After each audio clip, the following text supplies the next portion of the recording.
Hoje eu vou quebrar mais um paradigma cristão, especificamente sobre a questão do inferno, do Hades, da segunda morte.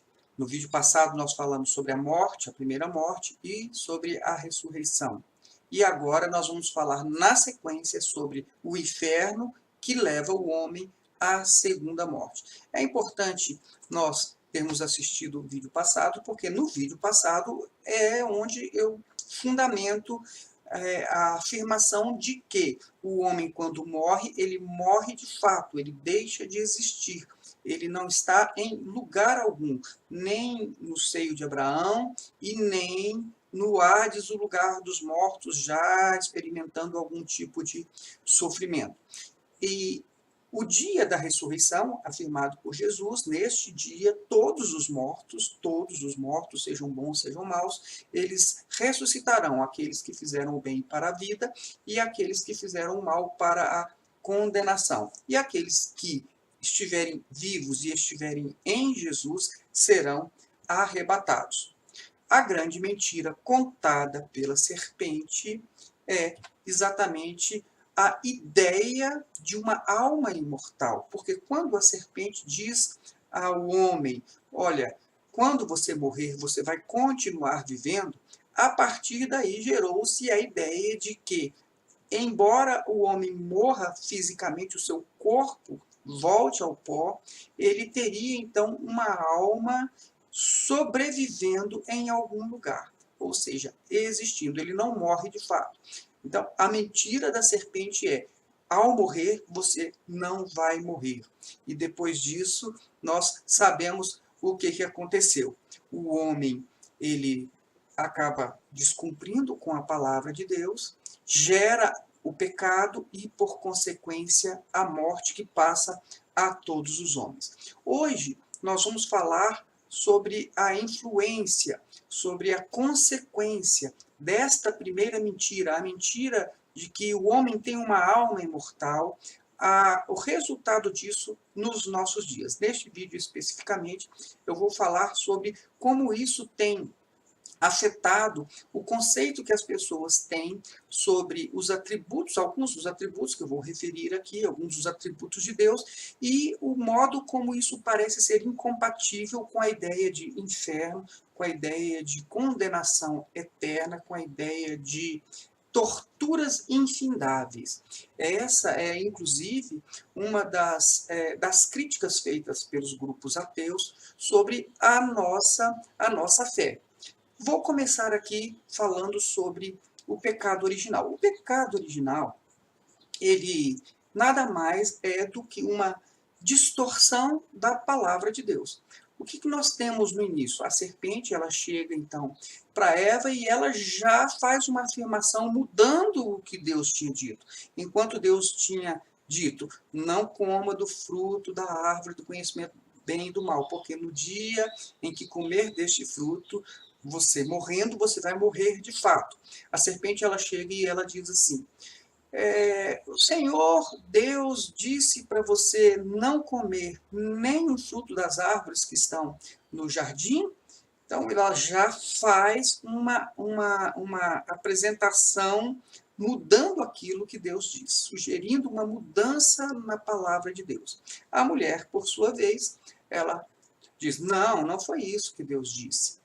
O que Deus disse é que nós não poderíamos comer do fruto da árvore que está no meio do jardim e nem tocar nesse fruto. Ou seja, nós tínhamos uma primeira alteração da palavra de Deus e agora nós temos já um acréscimo. Algo que Deus não disse e a mulher afirma que Deus disse. Ela diz, olha, nós não podemos nem tocar. E Deus não havia dito isso. Na sequência, então, a serpente, ela traz o fechamento da mentira.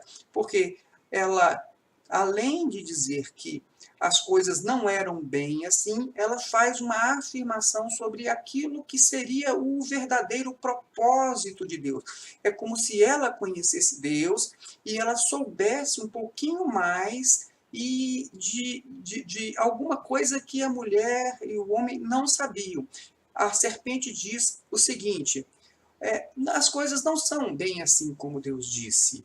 No dia que você morrer, você não vai morrer de fato. E Deus disse desta forma para vocês, porque ele não quer que vocês tenham o conhecimento. Eles não querem que vocês tenham o conhecimento do bem e do mal.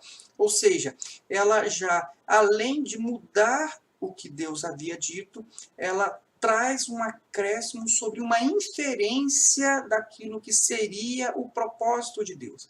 Isso acontece até nos dias de hoje. É muito comum nós ouvirmos pessoas falando ou pregando e dizendo: Deus é assim, Deus é assado, Deus gosta disso, Deus gosta daquilo, Deus quer isto, Deus quer aquilo, mas usando inferências sobre aquilo que eles interpretaram do conjunto das Escrituras. E não dizendo objetivamente, expressamente, Deus disse isso ou Deus disse aquilo. Eu vou dar um exemplo. Quando eu falo que Deus quer que o homem seja santo, ele disse isso expressamente, diz, sede santos, porque eu sou santo. Eu não estou fazendo uma interpretação de um fato, olha, houve uma situação onde nós podemos entender que Deus quer que o homem seja santo. Eu não estou fazendo nenhum tipo de inferências. E por que isso? Porque nos nossos dias, muitos erros, muitos desvios da palavra de Deus vêm não só pelas alterações expressas do texto, mas principalmente pelas inferências que as pessoas fazem sobre aquilo que seria ou não seria a vontade de Deus. E não usando textos objetivos e claros, diretos e expressos, mas usando aquilo que ele acha que conhece mais de Deus. Olha, eu tenho experiências com Deus, eu conheço Deus, eu tive uma revelação, e acaba trazendo para o texto as coisas que não estão no texto. E isso vai gerando o quê? Vai gerando o desvio, o afastamento do homem da palavra original de Deus, como nós vimos no vídeo passado. A ordem seria, então, a seguinte: Deus tem uma palavra que ela é clara, que ela é objetiva, que ela é direta, e que se nós andarmos segundo esta palavra, nós andaremos em um caminho direito, em um caminho que nos leva à vida. Jesus diz: eu sou o caminho, então se você andar aqui seguindo os meus passos, você vai chegar onde? Você vai chegar em Deus. De outro modo, quando há uma alteração naquilo que Deus disse, independentemente das intenções, podem ser boas e podem ser ruins, ou podem ser simplesmente por alguma ignorância, mas o fato é que, perpetuando a mentira da serpente, nós temos diversas distorções da palavra de Deus. E havendo uma distorção, havendo uma mudança, ou mesmo a partir de uma inferência sobre aquilo que seria ou não a vontade de Deus, nós temos uma palavra adulterada. E esta palavra adulterada, ela acaba levando o homem a se desviar daquele propósito original de Deus. E é onde nós chegamos à morte. Porque se eu não chego em Deus, eu me afasto de Deus. E o propósito, desde o começo da serpente, era afastar o homem de Deus, frustrar o plano original de Deus. Vamos ver agora com mais detalhes sobre a questão do erro que vem sendo perpetuado a partir da primeira mentira. Nós temos uma mensagem que é muito comum entre nós, cristãos evangélicos e até mesmo católicos, no seguinte sentido: Deus, ele é perdão, Deus perdoa os pecados. Deus, ele é amor, Deus, ele é justiça, ele é um Deus justo, ele é um Deus bom, Deus é bondoso, e Deus, ele é misericordioso, ele é compassivo.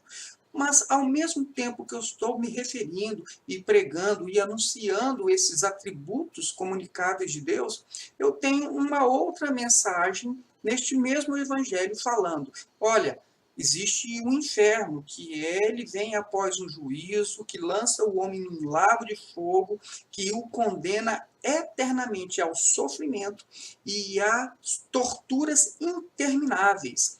Torturas para todo sempre. Você vai passar o resto de sua vida sendo torturado, caso você não ande segundo estes preceitos aqui que eu estou te ensinando.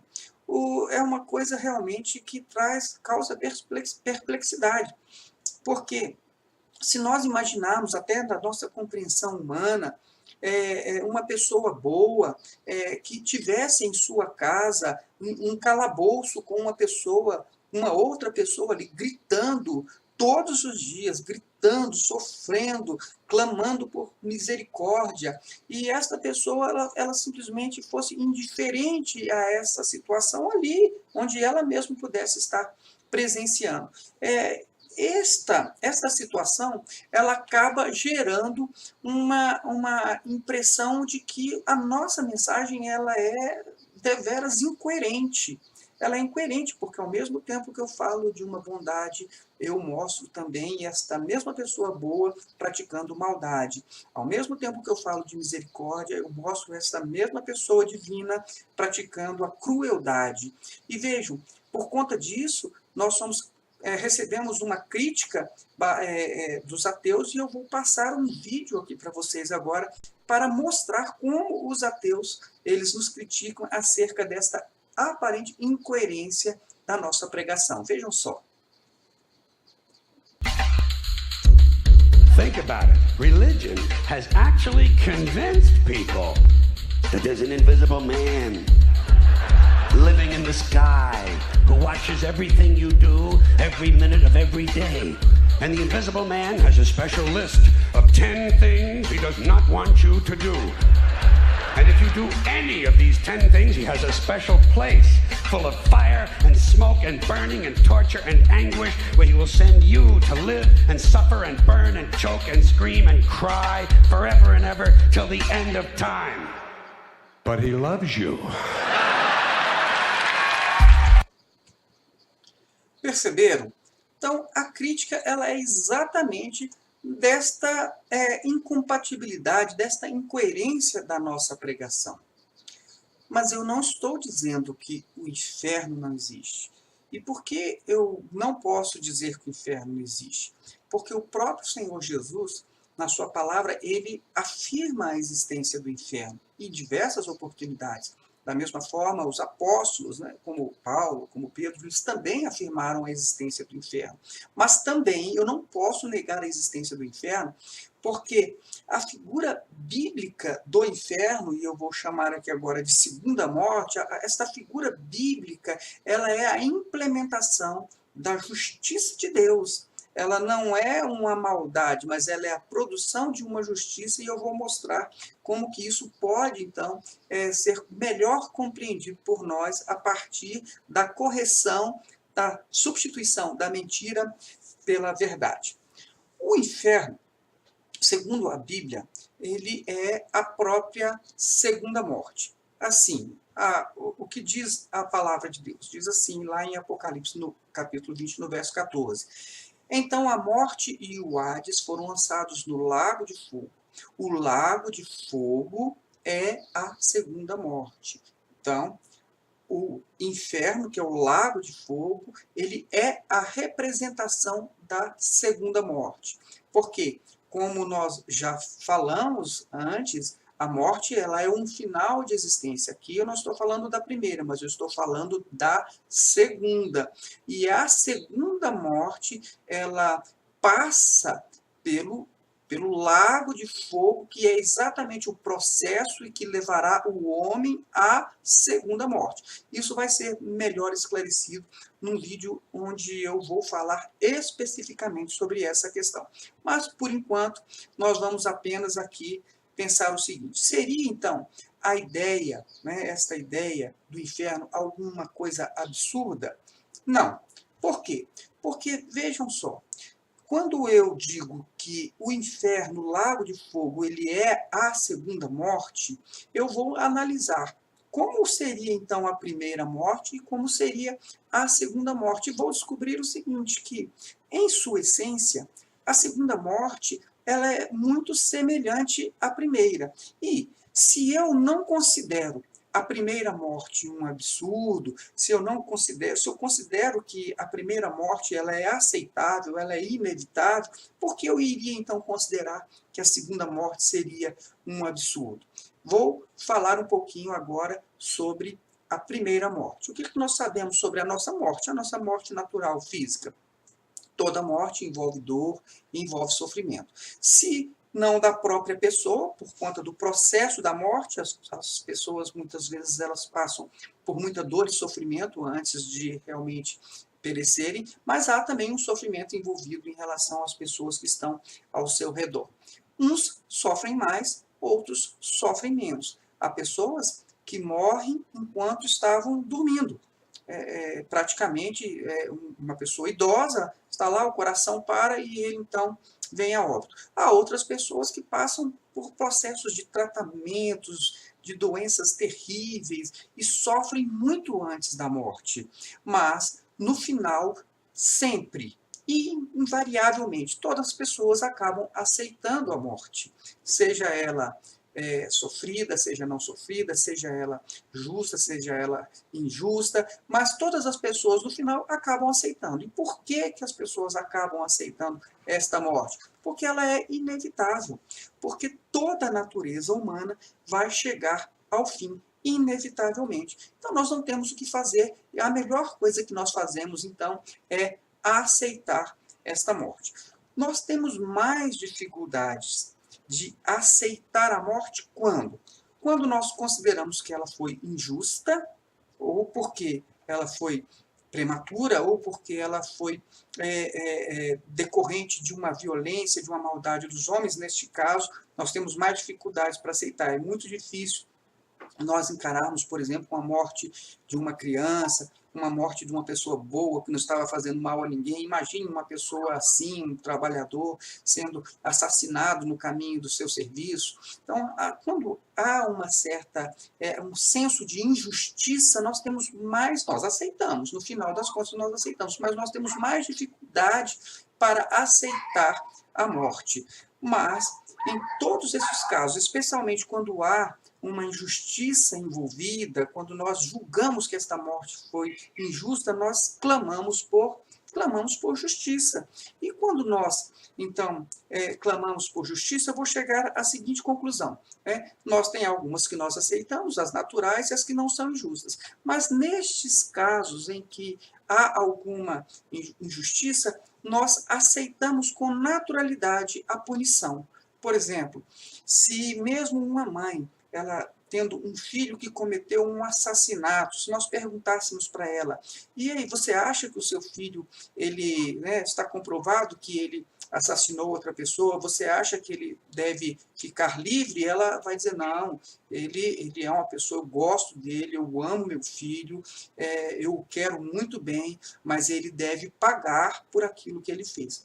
Há um senso comum em relação à punição após um justo julgamento. Este é um senso comum entre nós, não tem dificuldade nenhuma. A segunda morte também, segundo a palavra de Deus. A primeira eu já tenho como saber pelo processo natural da vida. A segunda morte eu preciso identificá-la vasculhando a palavra de Deus. E segundo a palavra de Deus, eu sei o seguinte, que a segunda morte ela envolve sofrimento. Por quê? Porque se eu falei em lago de fogo, de enxofre, de dor, de clamor, eu estou falando de um sofrimento para que eu chegue nesta segunda morte. Mas a segunda morte também, segundo a própria palavra de Deus, eu já percebo que há pessoas, pela justiça de Deus, há pessoas que sofrerão mais e há pessoas que sofrerão menos até, então, chegarem a esta segunda morte. E, no final das contas, uma diferença que eu tenho em relação à primeira morte é que, da segunda morte, nós podemos escapar. Enquanto a primeira morte ela é irreversível, eu posso escapar da segunda morte. Por quê?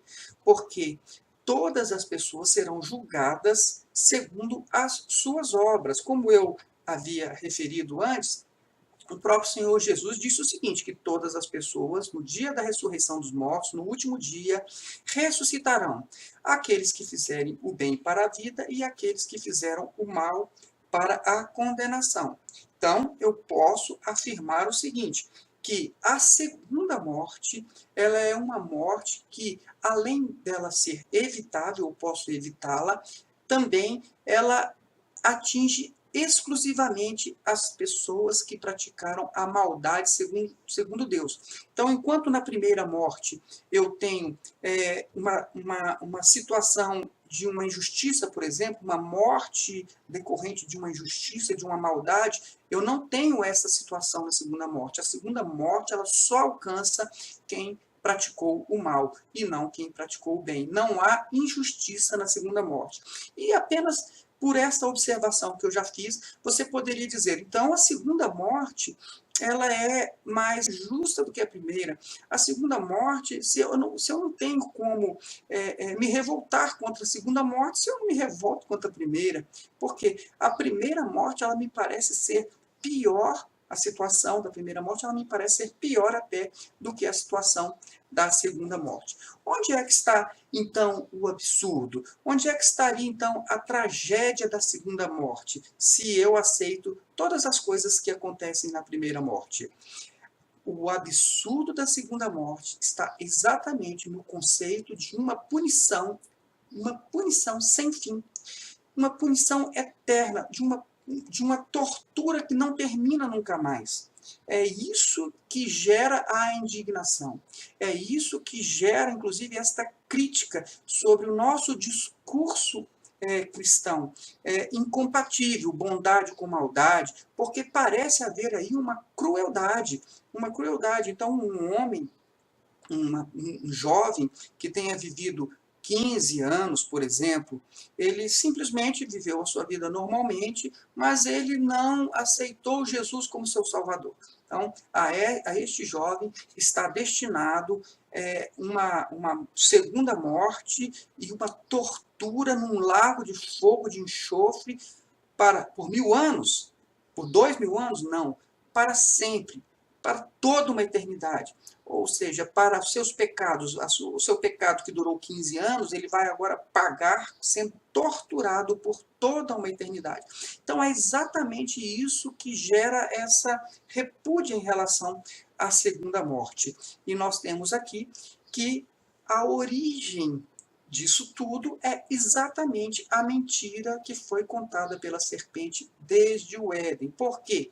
Porque quando a serpente leva o homem ao engano, quando a serpente leva o homem a crer que morrendo ele continuaria vivendo, ou seja, que a alma dele então seria imortal, é exatamente pela ideia da imortalidade da alma que eu vou ter essas características. Porque quando eu associo a alma imortal à segunda morte, eu vou pressupor o quê? Um sofrimento que não termina nunca mais, porque a alma ela é eterna, ela não se desfaz. Eu tenho uma punição infinita para pecados finitos. Eu tenho uma crueldade desmedida. E a inexistência absoluta de amor e de misericórdia. E estas coisas, para nós, elas não nos parecem ser nem boas, não são agradáveis, e nem muito menos justas, como eu falei. Você tem um pecado finito, mas você tem uma punição infinita. Então vejam que a mentira inicial, a mentira da imortalidade da alma, é que pressupõe, então, que eu terei uma alma que fora do corpo estará queimando e sofrendo eternamente. Onde está o absurdo? O absurdo, então, não está na segunda morte em si. Na verdade, quando nós temos uma repúdia em relação ao inferno, nós não temos repúdia em relação ao fato de existir uma segunda morte, que, como nós vimos, ela é seletiva, ela não alcança quem fez o bem, ela não é injusta, mas a nossa repúdia é em relação à incoerência. Por quê? Porque de pecados finitos nós temos punição infinita, e tudo isso foi gerado desde a primeira mentira, a mentira da serpente.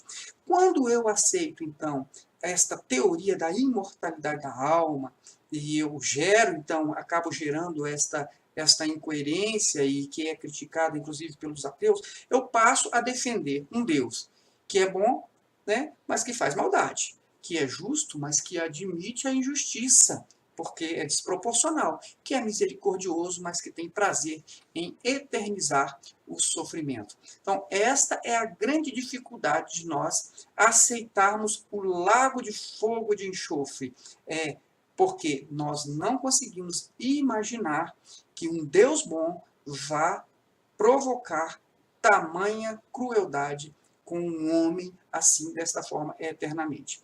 Eu vou falar mais sobre o inferno e vou explicar, então, afinal, se a alma ela não é imortal, se o homem, quando ele morre completamente, ele deixa de existir. Eu vou explicar que a segunda morte, na segunda morte, o lago de fogo, ele é exatamente o processo que leva o homem a perecer pela segunda vez. E isso não significa que esta morte, que nós chamamos de morte eterna, ela seja uma crueldade eterna. A morte, ela é chamada de morte eterna porque ela é uma morte para sempre. A segunda morte é uma morte definitiva.